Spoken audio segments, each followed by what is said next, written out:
America के शरण में जा रहा है। ऐसा कुछ नहीं है कि केवल एकमात्र ये है। जब आप इंटरनेशनल रिलेशनशिप की बात करते हैं, इंटरनल सिक्योरिटी की बात करते हैं पेपर सेकंड के अंतर्गत, तब आपको ज्योग्राफी इंपॉर्टेंट रोल निभाती है। देखिए ना यहां देखिए, आप देखिए रशिया के 3 नगर हैं। वोल्गा नदी पर मॉस्को राजधानी है, इसी के ही दक्षिण में टुला नगर है, और यहां आपको दिखाई देगा निजने नगर। इन तीनों नगरों को मिलाओ तो एक ट्रायंगल बन जाता है, जो कि रशिया के बहुत बड़े औद्योगिक नगर के रूप में है, जिसे गोल्डन ट्रायंगल ऑफ रशिया कहा जाता है।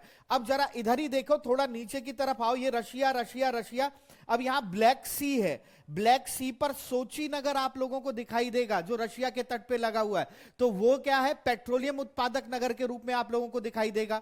ठीक है, अब इधर देखोगे रशिया की जो सीमा लग रही है कैस्पियन सागर से, यहां है ग्रोजरी नगर, ये कोयला उत्पादन के लिए बहुत बड़े स्तर पर जाना जाता है। अब थोड़ा सा दिमाग लगाइए कि रशिया के पास ये क्षेत्र है, यहां पेट्रोलियम और प्राकृतिक गैस और कोयला भंडार हैं, लेकिन अब जो ये यूक्रेन देख रहे हो, यूक्रेन में यहां पर मिलता है कोयला और लौह अयस्क भंडार क्रिवराय रोग और डोंटस्क से, और यहां इसके हैं उद्योग।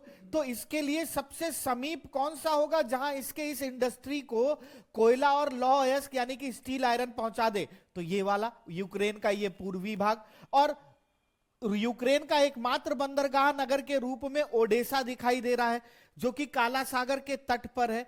अगर रशिया यूक्रेन पर कब्जा कर लेता है तो ये सारे के सारे भाग में मौजूद जो भी प्राकृतिक संसाधन होंगे वो सब रशिया के हो जाएंगे।